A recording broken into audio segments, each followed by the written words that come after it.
yun? Anong ginawa ko? Tumakbo ka kasi palabas. O ngayon, anong gagawin natin, ha? Naiwan rin sa loob yung mga gamit natin, pati yung invitation. Patay talaga ko sa nanay mo nito. Pag nalaman niya na nakalabas ka, magagalit talaga yun. Ipapatawag ng mga pulis, mga sundalo, mga soldier, lahat-lahat. Ginawa ko sa'yo. Kaya ate, please, pabalikin niyo na po kami. Magagalit talaga yung amo ko pag nalaman niya nakalabas yung alaga ko. Please po, sige na po. Ikaw naman kasi, huwag kang pasaway. Dali na, pumasok na kayo. Tama siya. Thank you po, ate, ha? Yan, tama siya.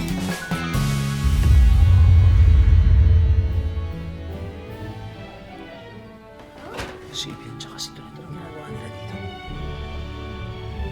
Paano nakarating si Ibiang dito?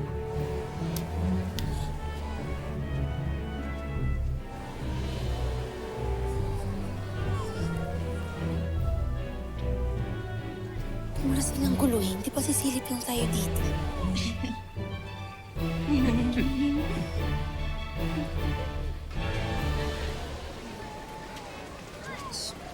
Uy, Ibiang.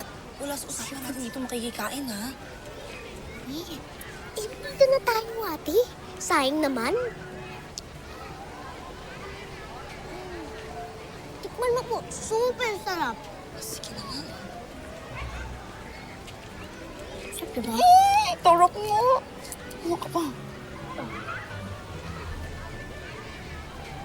Hala! Bakit nandito si Kuya? Bakit ate Danet? Anak. Sino kuya?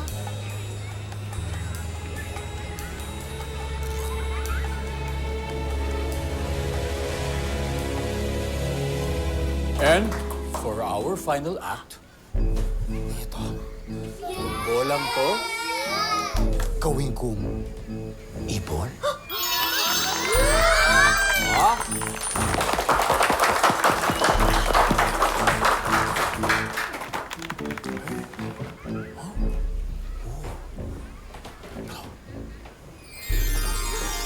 Hindi ko kayo binobola. Ibon ko kayo.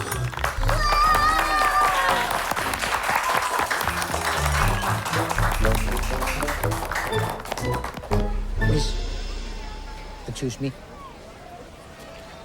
Saan ba yung bukasan? Ayun pala. Dito, dito. Dito. Teka. Okay, kids, nag-enjoy ba kayo?